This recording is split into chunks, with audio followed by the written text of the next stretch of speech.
All right, good morning, good afternoon, and good evening, friends. Welcome to Curious and Quirky, the podcast that unpacks innovation, pokes at conventional wisdom, and occasionally wraps old ideas in new paper just to see what's underneath. Now, this isn't your grandpa's podcast, though if he was anything like today's innovators, he'd be in the garage engineering a more aerodynamic sled or even optimizing Santa's delivery route with machine learning. Now, each month we gather the brilliant, bold, and slightly rebellious minds from Caltech Executive Education to explore what leaders and teams mostly get right and the surprisingly bright lessons that show up when they don't.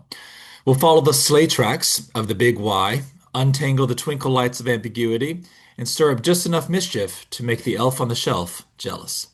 So grab your coffee or your mug of hot cocoa with marshmallows or whatever keeps you from checking out, and let's get curious and maybe just a little bit quirky. All right, so in this month, we're going to start off with Mary. Now, while most of us are untangling Christmas lights and pretending we remember how they went up last year, Mary Abazia is untangling billion-dollar strategy decisions, and hers don't come with a picture on the box. Mary is a strategic marketing expert, managing director of the Impact Planning Group, co-author of The Accidental Marketer, and a longtime colleague and instructor with the Caltech Executive Education. Today, she's going to unpack the strategic showdown between the behemoths of Netflix, Warner Brothers, and Paramount, a live war game where billion-dollar moves show how organizations simulate options, pressure test strategy, and decide which bets are naughty and which ones are nice.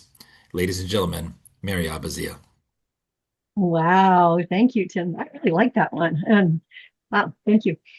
So yeah, it is always exciting when you select a topic that is kind of in motion, like this Warner Brothers deal. Everything's always changing. So we've been watching it and seeing how the board is making decisions. I mean, they could have taken the highest price, just all cash, or they could take a safer option that was less price or cash, and it was more complicated.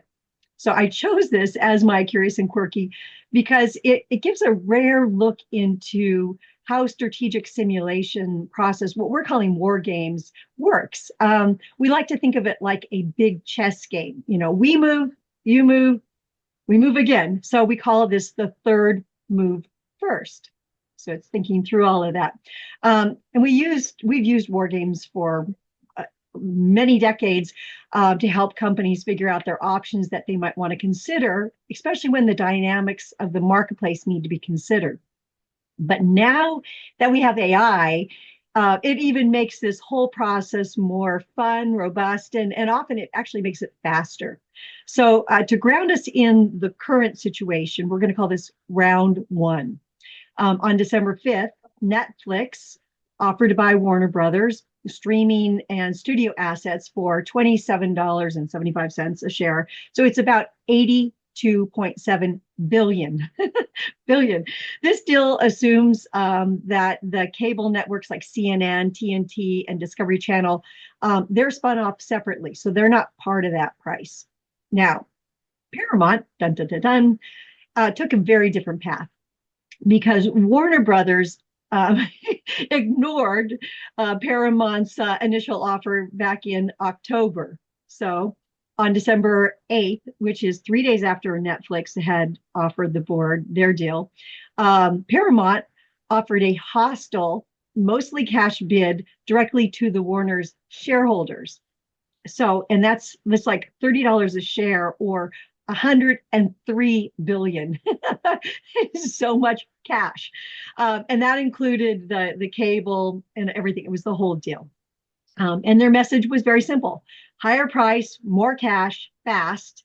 And the bid was backed by David Ellison, Oracle, the Skydance, and Jared Kushner's affinity partners.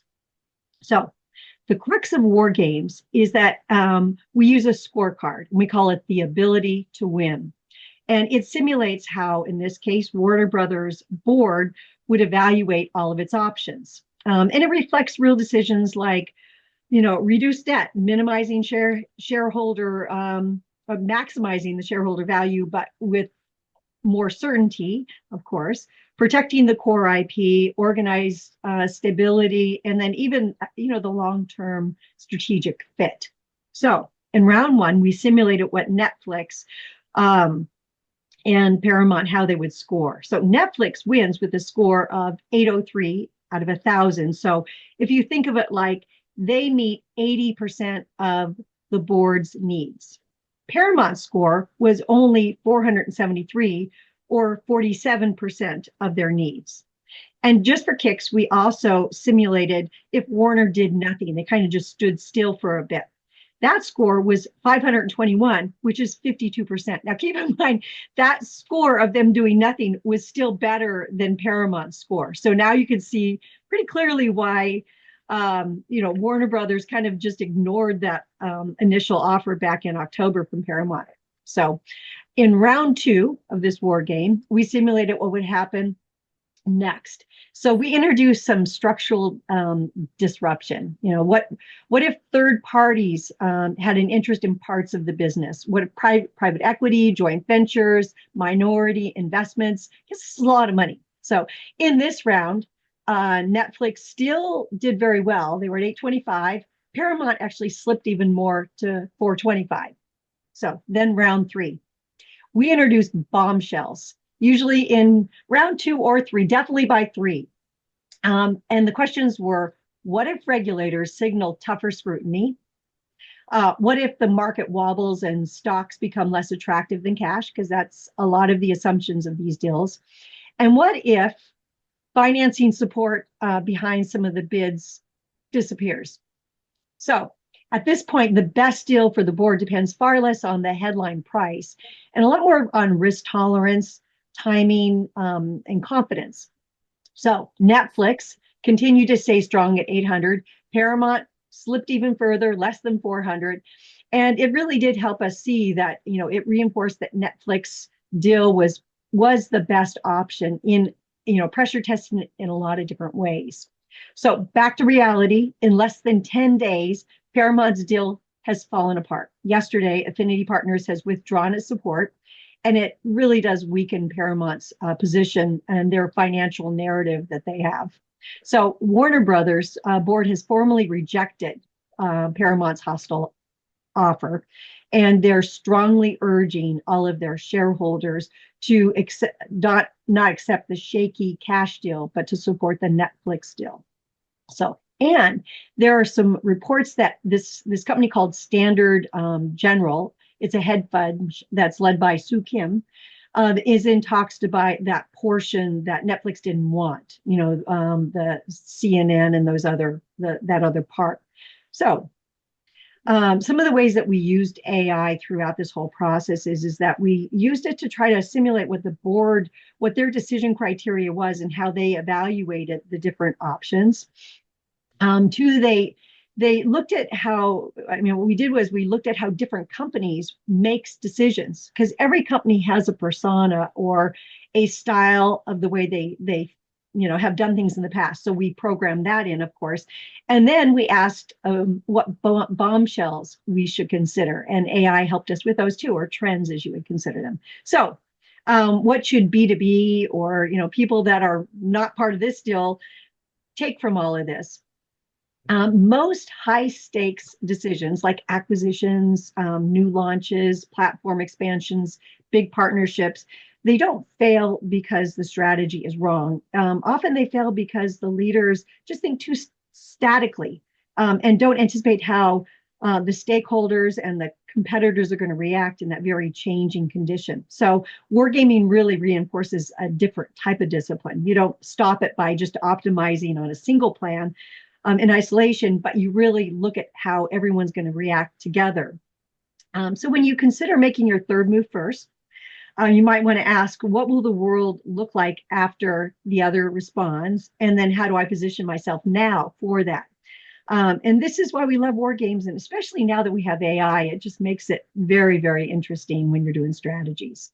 So good luck with that. Now I'm going to introduce you to my dear friend, Brian Mattimore. He's, genius guru, and he's going to, I guess you could be a genius and a guru, guru of genius. And he's going to help us understand what's going on with the best innovations of 2025. Well, thank you, Mary. And I just want to add to what you said because the wargaming discussion is so cool. I loved your notion of bombshells and, if you will, disruptive wargaming. And so, just to build on that, if you're in the insurance business, the specific prompt you could use would be, if Amazon took us over or entered the insurance business or Walmart, how would things change? And so that's part of Mary's work, and it's a wonderful way, particularly for your salespeople who may be feeling a little too secure in what they're doing, to get them to be more humble than they might have been. So I do want to talk. Oh, by the way, there's a wonderful book called Game of Birds and Wolves. It's about how the Allies, specifically the British and primarily women, played war games to defeat the wolf packs of Germany, the submarine warfare. It's a fantastic book. So here we go. Every year in December, I feature the 100 best. I do my podcast on here on the 100 best inventions from Time Magazine. This Time Magazine has been doing this for 25 years now. Initially, they started with 25 inventions. They call it the Time 100, but if you actually go in and you can look at it online, it's free. There are actually 300 inventions now. So it took a long time to go through all of them. I'll give some quick highlights, like a half dozen quick highlights that if you're interested, you could go learn more about. And then I want to focus on five in particular because they imply a particular creative strategy that you can use beyond these inventions. So just quickly, one idea I loved was the notion of injectable pacemakers for babies. And you're saying, gosh, that sounds impossible. But if you read it, you'll see how they've done it. Wearable imaging. This is something that will be coming in the future. These are bendable wireless coil sensors leading to portable, get it, MRIs that could cost as low as $50. So this could be in your ambulance, right? A temperature regulating bra for menopausal women, and it has embedded volcanic materials and activated carbon particles to wick away both sweat and also heat. This one is funny. It's coffee from thin air. And what this is about is a coffee maker that you never add water to because it takes the water out of the air, right? The next one is a car seat. Tim might like this one. Well, his daughter's older than this, but your kid in the car seat, they now have, you can control light and sound and songs to make the kid relax, help the kid relax. And then finally, I love this one. This is making fresh water efficiently. So desalination. There's a company in Norway, it's called Flotion. What they've done is they built a subsea desalinization plant.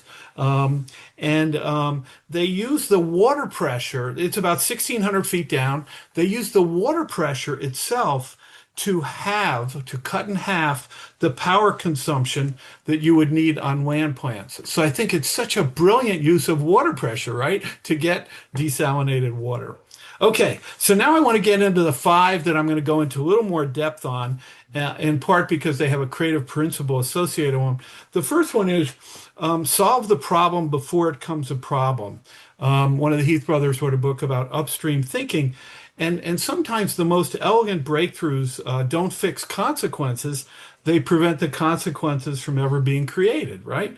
So this one, there's a challenge, obviously, with cow burps and manure methane. We've all heard about cow emissions, et cetera.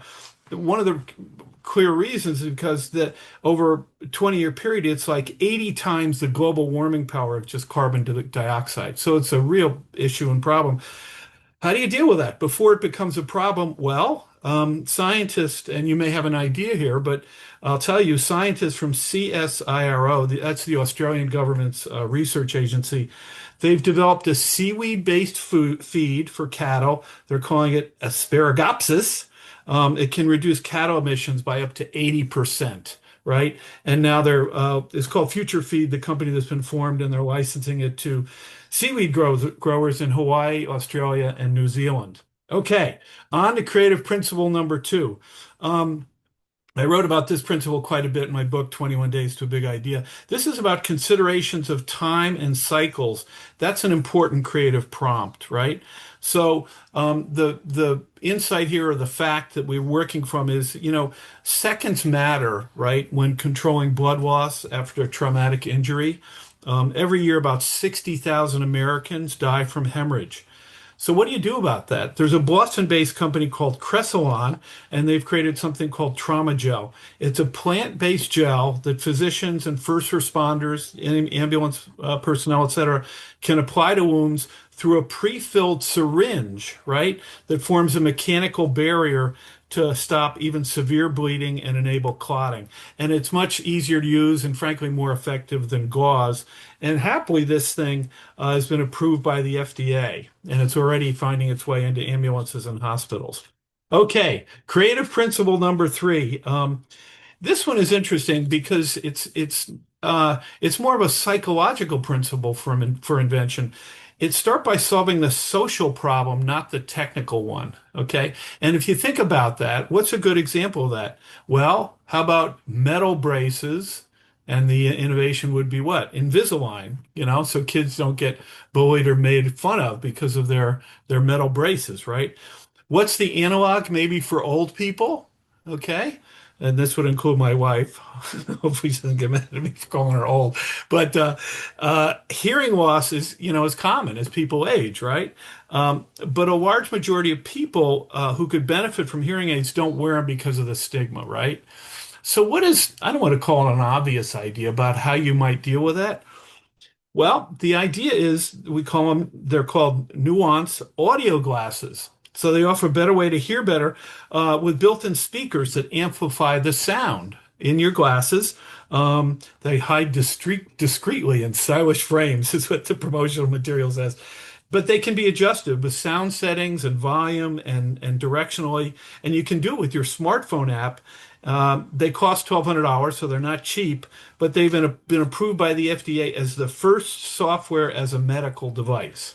Okay, so that's number three. We got two left here. This one I think is probably my favorite of all of them. I just love this one. You know, early on, several years ago, J&J asked us to work with their lobbying department in Washington to help them improve the image of pharma. You know, gets a bad rap in a lot of cases, and they say, what ideas can we come up with? One of the ideas that came out of that ideation that I still love was building a consortium of pharma companies who could put money in and deal with diseases that don't have the funding because they're rare, and so therefore pharma companies can't make money out of them, right? Because it costs so much to develop a drug. It turns out that less than 25% of recognized diseases have treatments that are approved by the FDA. Okay, so that was a good idea. Well, what's another approach to that? What's another one would be the Viagra phenomenon, if you will.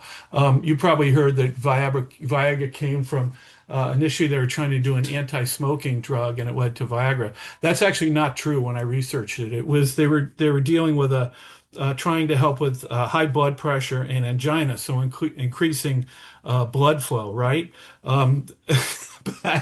Forgive me laughing, but they're doing the testing and all the male volunteers were experiencing unexpected erections and they say, okay, we got to rethink what we're doing here.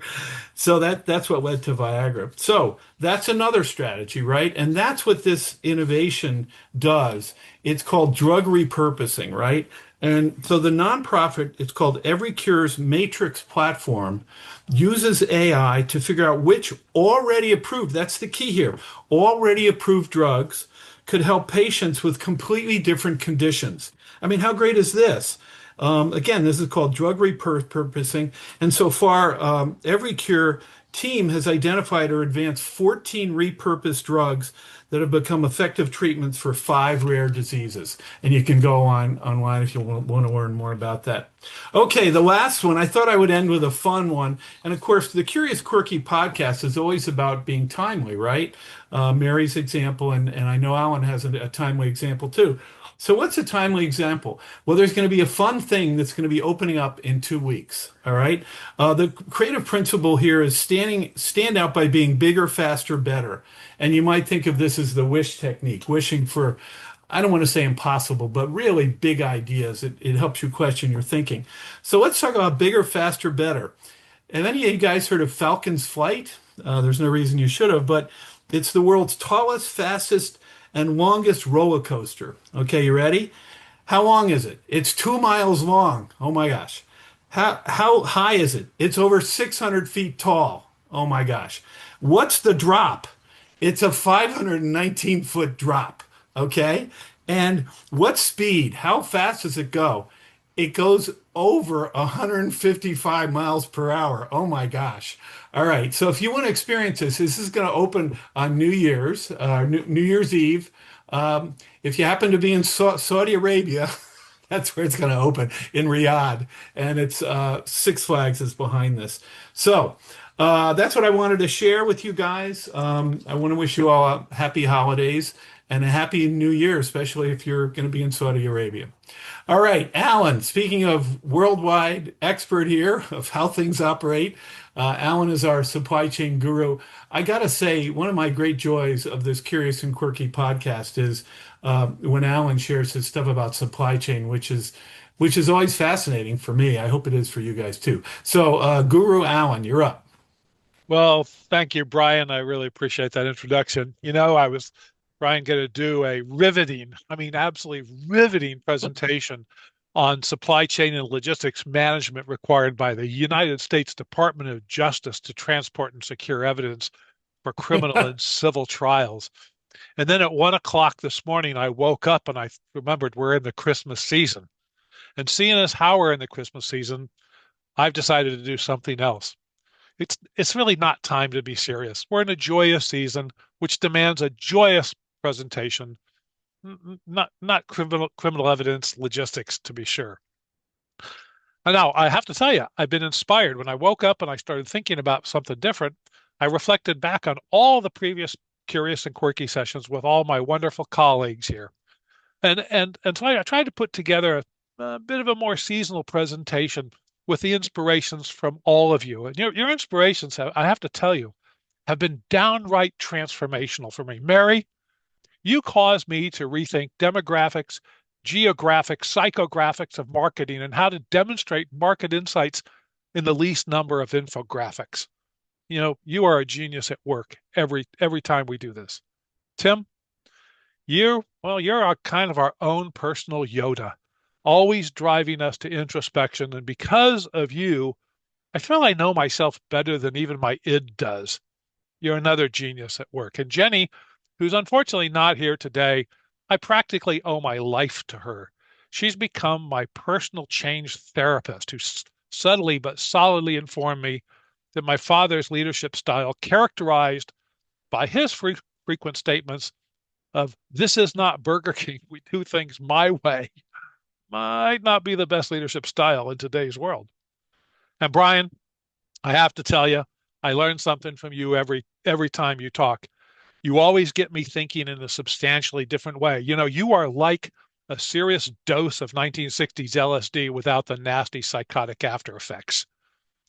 So I wanted to share with you all a new truth that has only come to me after enormous numbers of accidental market-related infographics, a substantial amount of Yoda-like introspection, never-ending change therapy, and a pile of what I call innovation LSD.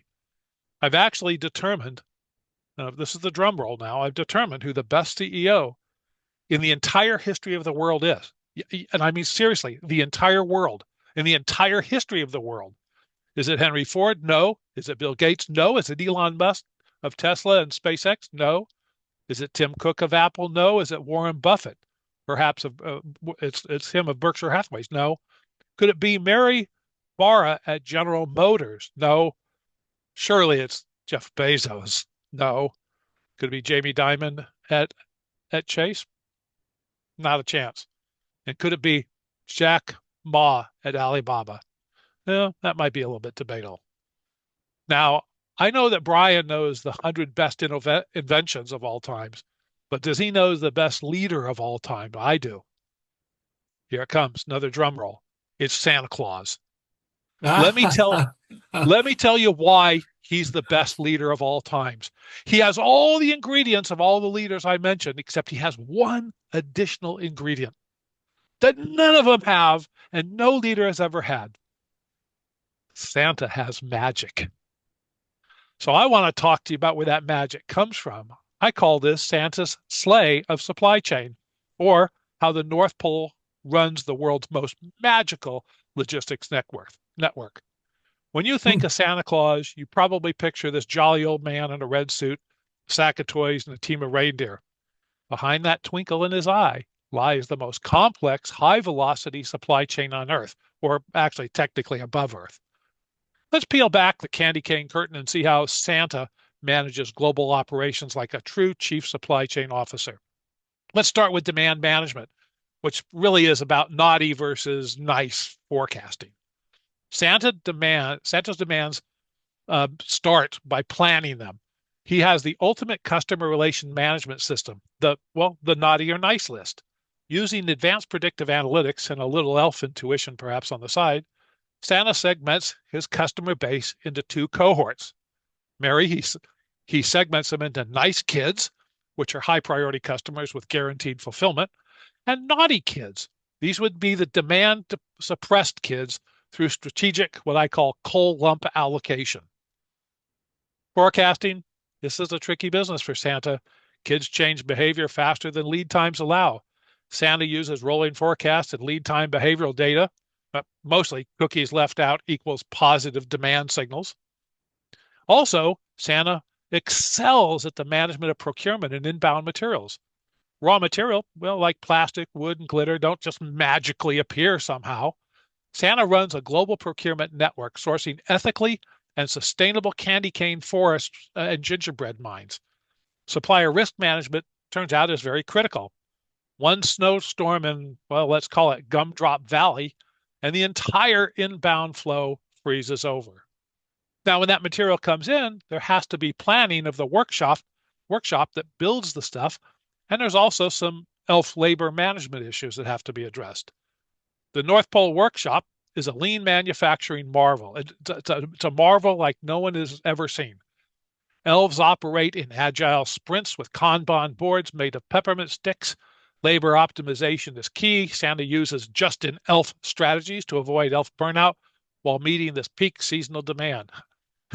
Labor management, union negotiations, well, let's just say that the Elf Labor Council has very strong opinions on the cocoa rations.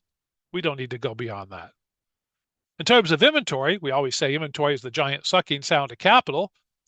They have a lot of inventory management at the North Pole, both in raw and WIP work in process, as well as in finished goods. Raw materials, they plan to stockpile those in igloo warehouses with temperature-controlled candy cane racks. The work in process is about toys, mid-assembly tracked using RFID tags. By the way, where do you think RFID tags came from? I'm telling my kids, and everybody knows, they came from Santa, and they're embedded in gumdrops along with toys. And finished goods, they're stored in sleigh-ready pallets, shrink-wrapped with festive ribbons, of course. Santa's inventory turns, well, this is where he goes a bit off the rails. We like high inventory turns in the world. Santa has one inventory turn a year. That's because of seasonal spikes. Nothing you can do about it. Now, what about capacity planning? Santa's capacity planning is absolutely a master plan in constraint management. The bottleneck? Well, he's clearly identified its reindeer horsepower. To mitigate, Santa's invested enormous amounts of capital in renewable energy systems, which basically are organic carrot-based fuel for maximum sleigh torque. He still has to get the stuff to the kids, though. So outbound logistics and last mile delivery is an important part of his business. Forget FedEx. Forget those guys. Santa's last mile network spans 195 countries that he has to hit in a single night. Routing optimization using a proprietary algorithm, which he hasn't told us, but we think it's called Ho-Ho Hopkins, factors everything, including chimney width, cookie incentives, and time zone sequencing. Reverse logistics, returning material that's unwanted, absolutely minimal. Returns are rare when your service level agreements include magic. What about transportation management and reindeer energy systems? Well, Santa's TMS integrates sleigh telemetry with real-time weather data. Reindeer energy systems run on a hybrid model, again, mainly oats for baseload, Christmas spirits for peak demand, and Rudolph's nose itself doubles as a GPS beacon And I hear, although it hasn't been proven, it's also a fog mitigation device. In terms of risk management, because we always have to plan for risk. Santa faces a lot of geopolitical risks, which, by the way, this year is mostly customs in the EU. Lots of cybersecurity threats. Seriously, there are so many hackers targeting the naughty list and make your head spin. And then, of course, there's natural disasters, which for the most part are blizzards in and around where Brian lives. His mitigation strategy, redundant sleigh routes and a disaster recovery plan involving, yes, Santa uses technology involving drones powered by holiday cheer. And of course, no supply chain organization is finished without a continuous improvement plan. So post-season, Santa conducts a full Kaizen review of the entire season. Looks at how they could reduce lead time from wish submission to gift delivery, how they could optimize elf ergonomics, looking at the candy cane breaks that they have, and then how they can, of course, implement the new AI demand sensing using TikTok trends that can hit faster than elves can even glue. So in summary, let me wrap this up. Santa's supply chain is a magical metaphor for global operations, demand volatility, capacity constraints, last mile complexities, and sustainability challenges all wrapped in a wonderful Christmas bow. Next time you see that sleigh streak across the sky, remember behind the magic is a finely tuned logistics machine that would make any Fortune 500 CEO jealous. And while in real life, my friends, there's no such thing as magic, it's still expected, and it briefly shows in those who master their leadership craft. That's all I have for today. Take it away, Tim. Hey, Alan, I hate to interrupt because Tim goes next, and I know you're going to introduce him. But gosh, I'm hoping you will create. Stacy can give you a transcript of what you did, and I'm hoping you'll create a pamphlet for next year and send it to all the supply chain students on the planet because it's so wonderful what you just did, right? It's such a great analog and metaphor. Gosh, I so appreciate what you did. Thank you, Alan. 2 o'clock in the morning. I was just wondering if they were three ghosts. You sure they weren't three ghosts, Alan? That's funny. Yeah. You never know where inspiration is going to hit you, Alan. And I right. completely resonate with all of that, mainly because I'm in that zone of Santa Claus and everything else with my young daughter as well. And we've been visiting Santa and doing all those things. So the magic in everyone's eyes and then the elf moving around the house is just a phenomenal moment, right? Where you can see some growth and see some opportunity there for excitement. And that kind of leads into my topic a little bit. So I've been thinking a lot about the past year, and and I know for most of us, at least I know for myself, this past year hasn't been easy. It's been really challenging in many different ways, and it's nice for it to be pretty much over at this point in time. And I've been trying to figure out how to reflect on it, and so I wanted to offer some perspectives from the year as well. So I don't know about you, but with the exception of the holiday season, every moment in life isn't always exciting or dramatic, right? A lot of it's repetitive, a lot of it's mundane, a lot of it's ordinary, things like that as we get into routine.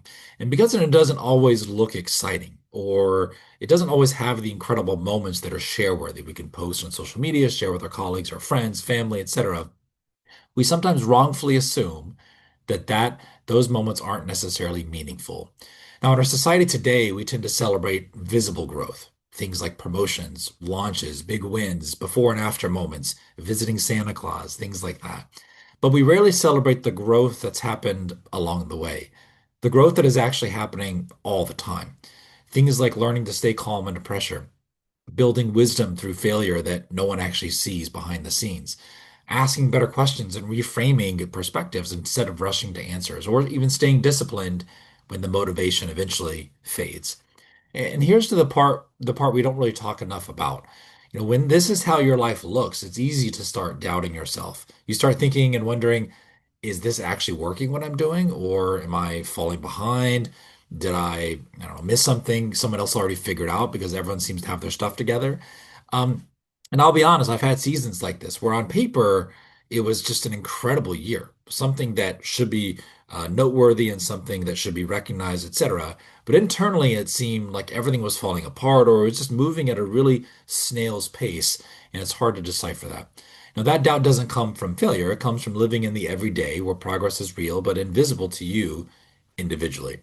So I've offered a few truths here that we can talk through to discuss the idea behind it. So growth generally is happening even when it feels like it's not. Most meaningful growth that you have in your life doesn't necessarily feel like progress while you're in it. It's much like being in the trenches on a really challenging project. You don't see the value of it. You don't see the growth from it. You don't see the experience fondly until you reflect on it much later in life or later in time. It always feels when you're in the moment like a daily grind. It feels like it's never going to end, and it feels like there's constant setbacks due to unexpected circumstances that just never go away. Now, these seasons, though, are where resilience is built, where your judgment is earned and wisdom is created, and your emotional endurance actually is formulated and becomes really strong. So just because you don't see a difference, it doesn't necessarily mean that nothing is happening. Okay. So truth number two is you don't really need to see the whole path forward.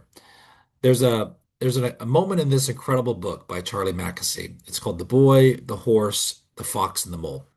And the boy is standing in a forest completely filled with fog. Oddly enough, I walked outside today and it was really foggy. So it's actually really fitting for this story.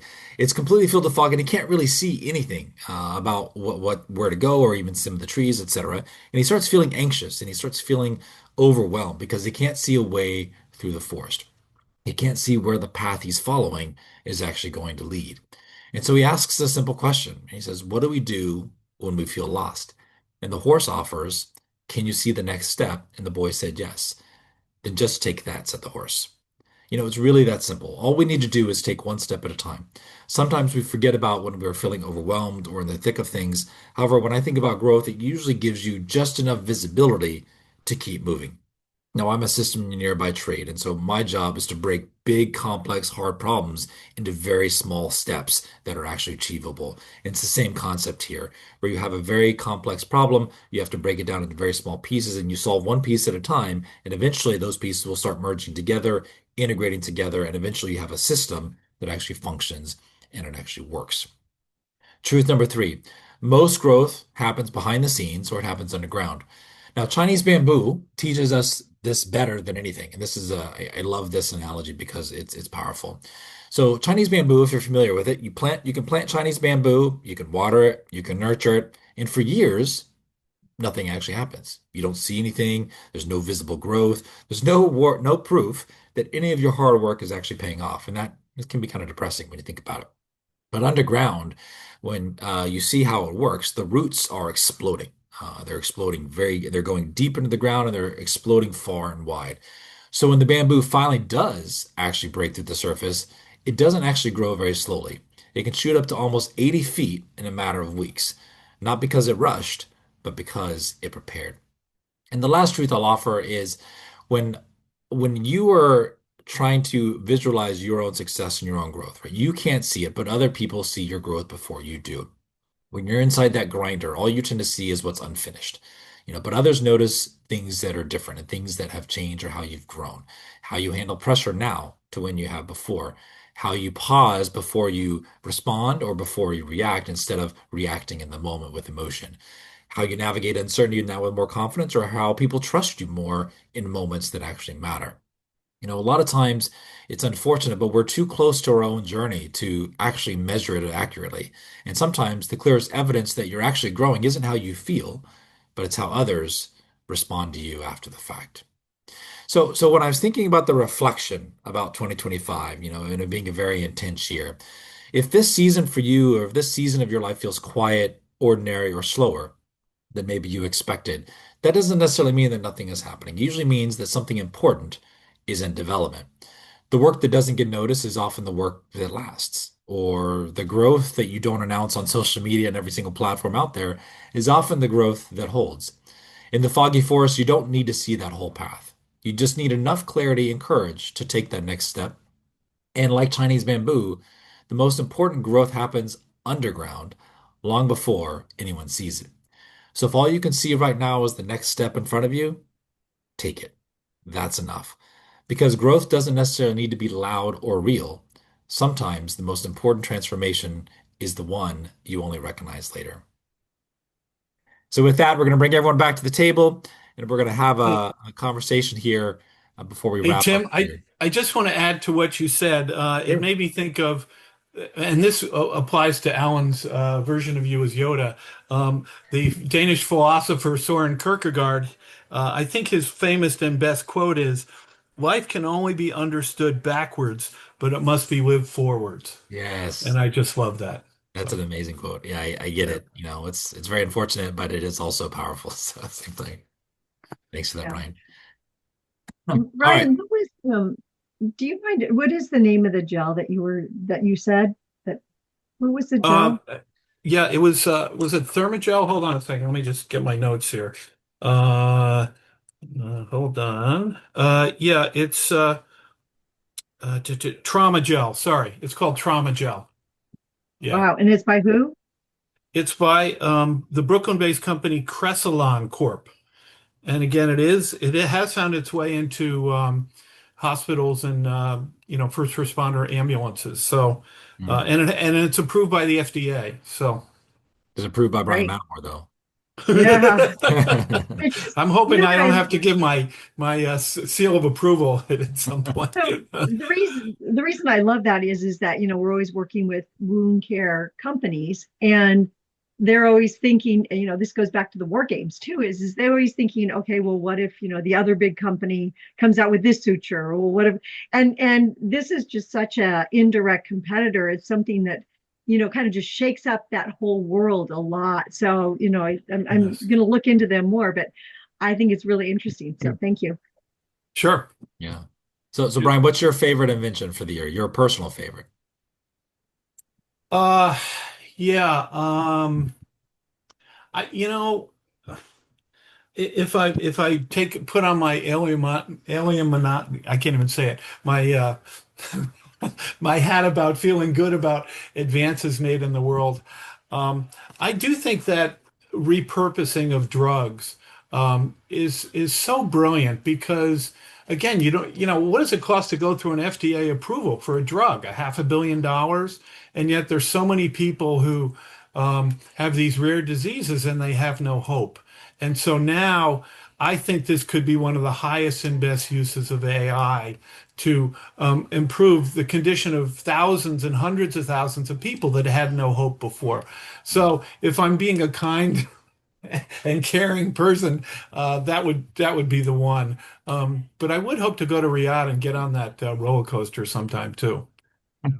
In fact, in today's news, there was this discussion about a study on was it? I think it's pronounced resveratrol. Hope I got that pronounced right. That and copper combined together, the major study that was done and shown how that actually reduces certain cancers. I mean, tangibly reduces cancers, and they actually pulled biopsies of cancers and tumors, and they could actually see, and not by the way over years, but literally in weeks. And so there's so great repurposing, right? And Yes. I think that's this is a whole new market, I think, for folks. Just like we've seen in fracking. Fracking is going after oil that was left over from prior drilling, and so there are Yeah. ways to reinvent from old.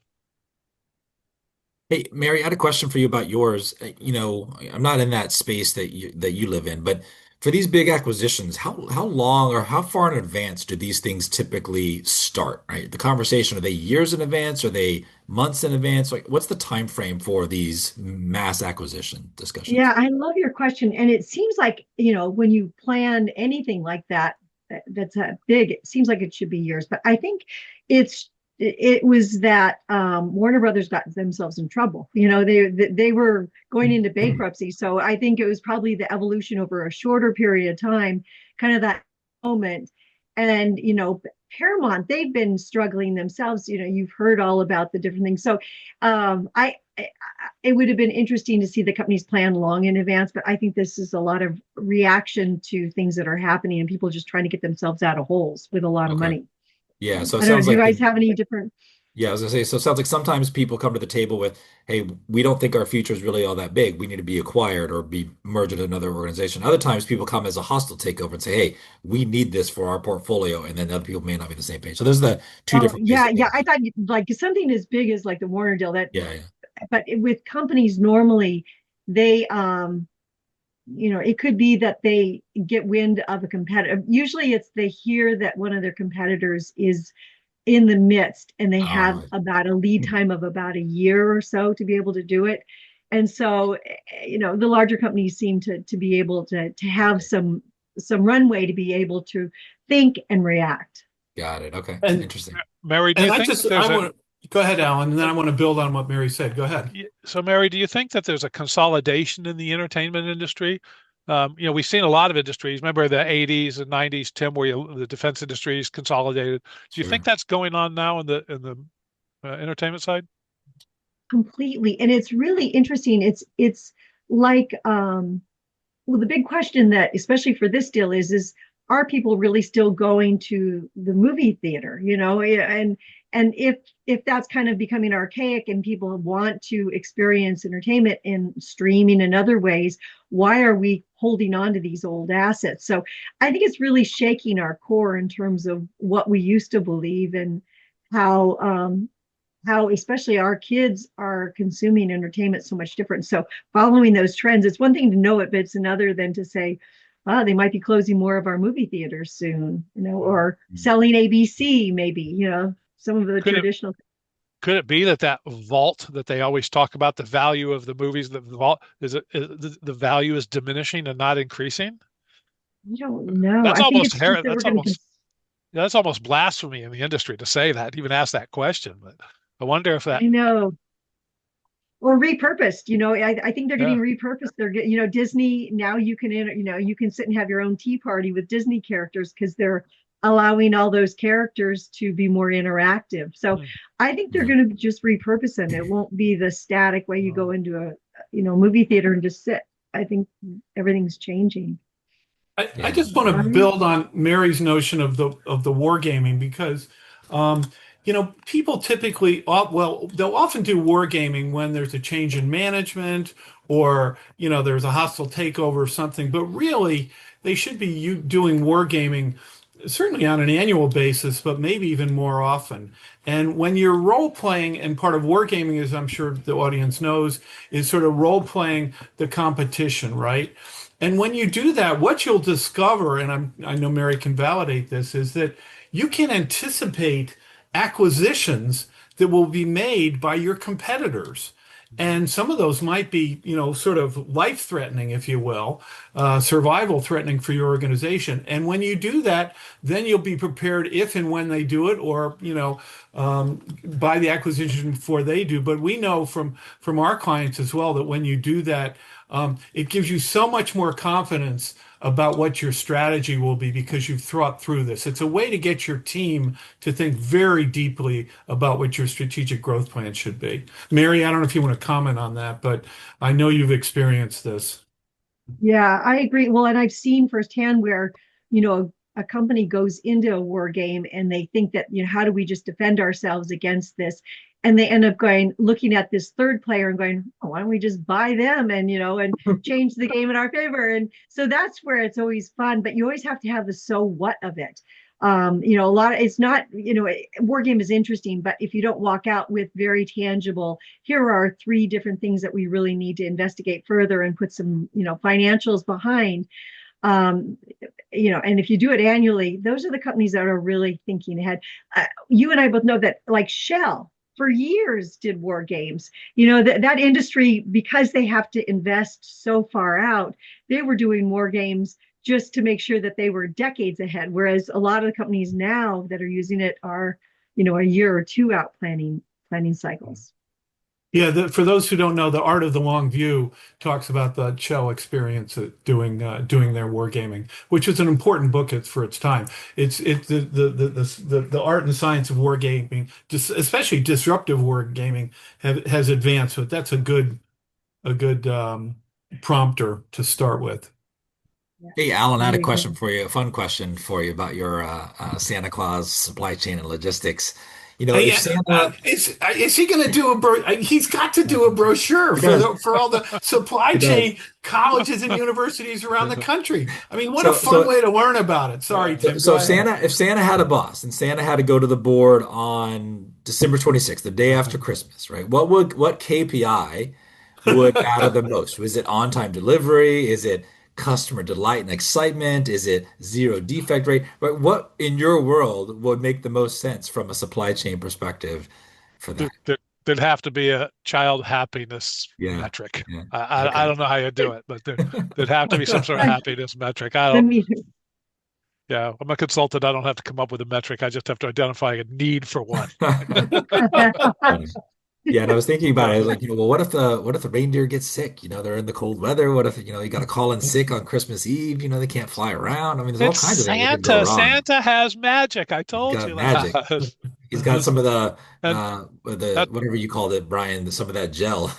The well, trauma that's gel. Yes, Here, yeah, and drink trauma some that's of what gel. this. We'll be and okay. that's what contingency planning and war scenario planning and war planning looks like to people who don't see the details. It looks like magic. That's right. I mean, That's how right. many of us have we've all had this experience where we worked in a company or worked with a company and they have a role and that role seems to chew up people.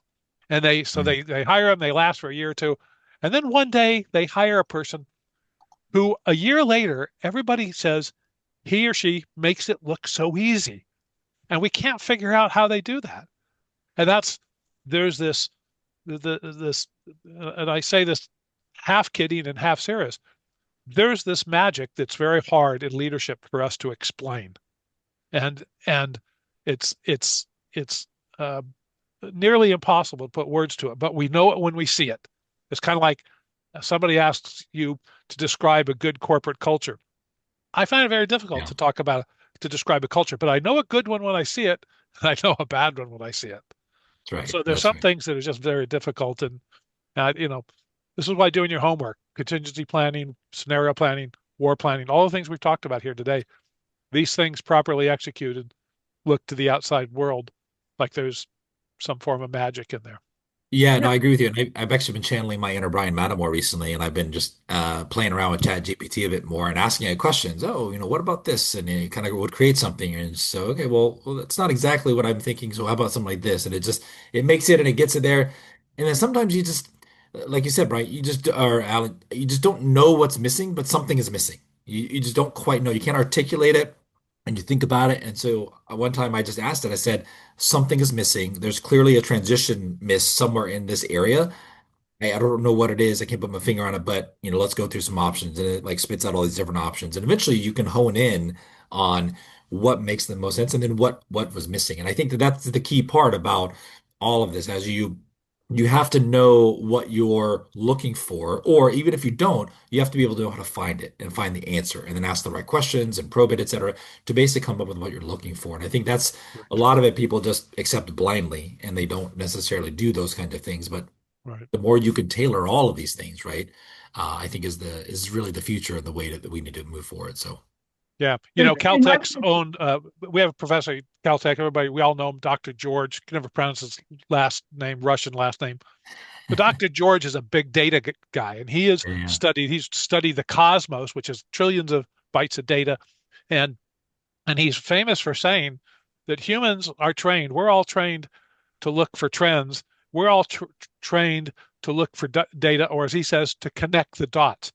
He said the trick is going forward is to try to identify the non-dots.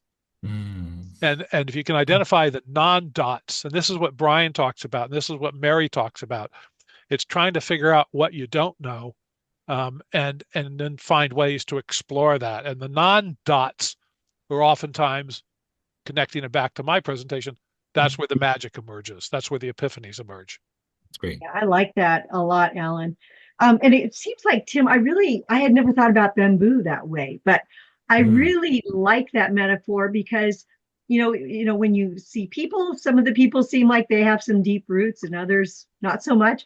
And with companies too, I wonder if that's part of it is that companies that invest in really putting those roots down are more solid and can ride some of these uncertainties better. So I just, thank you for that metaphor. And I was just Sure. wondering how you might transfer it from individuals to companies.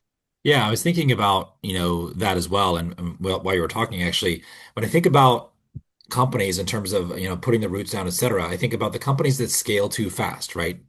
Those are the ones that typically would fail. So that's a perfect example of scaling too fast. You don't have your roots, you don't have your base, you don't have everything in place planned out. Now, I know that scaling is complicated, but in the grand scheme of things, if you try to put down roots and grow too tall and your root system isn't necessarily strong enough, you're going to fall over and you're going to fail. So I think that's a good way to think about it from that. And then, most times, people don't want to wait to grow. And so that's where this whole mergers and acquisitions comes in.